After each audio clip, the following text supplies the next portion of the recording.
To create a CRM deal in Brevo, you head straight to the Deals page under the CRM section in the left sidebar. That's where every sales opportunity lives, and I'll show you exactly how to build one from scratch right now. If this saves you time, hit like and subscribe so you never miss a Brevo walkthrough. Then let's get into it. First, make sure you're logged into the right Brevo account. Open your browser, go to the Brevo website, and sign in. Wait for the main dashboard to fully load. I've had moments where a stale session threw me into an old workspace and a deal ended up in the wrong pipeline, so always glance at the account name in the top corner before you proceed. Once you're in, look at the left sidebar and click CRM. A set of options drops down. Click Deals. The Deals page opens up, and by default you'll see a Kanban-style pipeline view with columns for each stage. If you already have deals running, they'll be sitting in the relevant column, color-coded and ready to grab. Take a quick scan. It pays to check what's already here so you don't accidentally create a duplicate for the same prospect. If you spot anything that needs closing or updating, deal with it now. Then, up in the top right, click the Create Deal button. A slide-out panel appears on the right side of your screen. That's the deal creation form. It's clean, but there are a few fields that people rush through, and that hurts you later. The very first one is deal name. Give it a clear, descriptive name you'll recognize instantly. Don't just type Acme, use a format like Acme, CRM rollout, Euro 15K. I keep this pattern across my entire pipeline because when I pull reports or look at the board, I can see the company, the product, and the value without clicking into anything. That tiny habit saves hours of hunting. Right below, you'll find the deal owner dropdown. If you're a solo user, Brevo usually sets this to you, but double check. In a team environment, a missing owner is the #1 reason deals go stale. I've seen pipelines with dozens of unassigned deals that nobody touched because Brevo uses the owner field to drive task reminders and email notifications. So pick the correct person now, yourself or a colleague, and don't skip this. Next up, pipeline and stage. Brevo lets you create multiple pipelines. So if you have a separate pipeline for outbound versus inbound, or for different product lines, select the right one from the dropdown. The stage field will then show the stages within that pipeline. Default stages often look like new, contacted, qualified, proposal, negotiation, closed won, and closed lost, but your admin might have customized them. When you're creating a fresh deal, you'll almost always start at the first stage. Select that and know exactly where this opportunity sits in your process. A common mistake I see is people dropping a hot lead straight into the proposal stage, which messes up conversion metrics because the deal never passed through the earlier qualifying steps.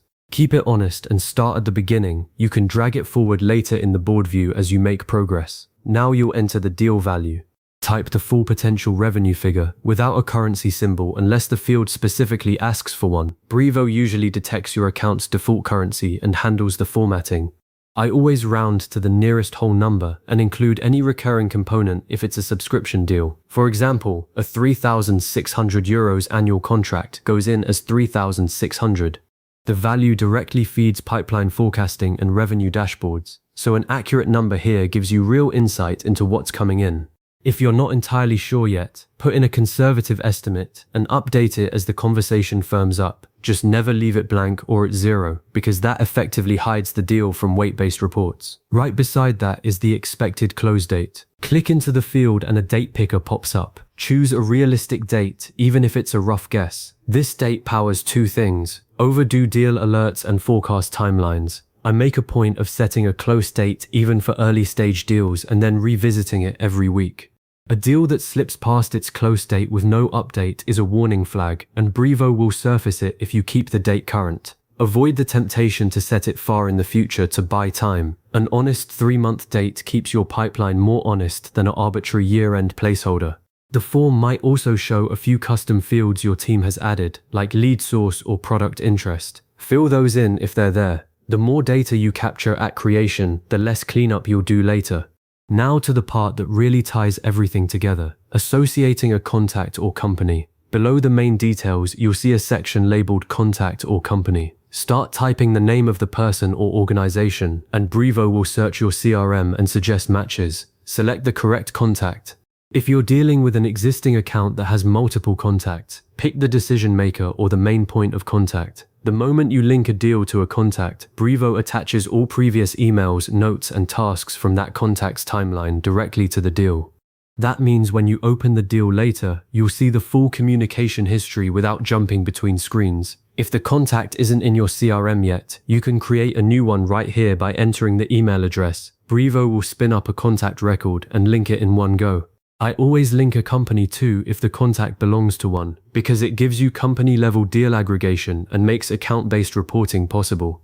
Once you've linked the correct contact or company, review everything quickly: name, owner, pipeline stage, value, close date, and the linked entity. Then click Create at the bottom of the panel. The slide out closes, and your new deal appears in the pipeline board, sitting in the first stage column you chose. You'll see the deal card with the name, value, and owner right there. Now that you've created the deal, you can immediately drag it between stages as things move forward, or click on it to add notes, tasks, and log emails directly from Brevo. If you ever find yourself on a contact's profile page and want to create a deal faster, look for the Add Deal button on the contact's detail view. It pre-links that contact, saving you the association step. I use that shortcut when I'm reviewing a contact's activity and realize a sales opportunity exists, because it keeps my workflow in one place. There's one last gotcha worth knowing. If you're using a custom pipeline that has stage probability percentages set, the deal value you entered will automatically factor into a weighted forecast. That's a big reason to keep stages accurate. An early stage deal worth €10,000 at a 20% probability counts as €2,000 in your forecast, which changes how you prioritize. It's subtle, but it rewards pipeline hygiene. And that's it. You've just created a CRM deal in Brevo, complete with the right owner, pipeline stage, value, and linked contact. Your sales pipeline is now clearer, and your team can see exactly what's in play. A good next step is to set up a recurring calendar reminder to review your open deals once a week, especially overdue ones, and update stages as needed. The board view makes that easy. Thanks for following along. Save this walkthrough for reference, and I'll catch you in the next one.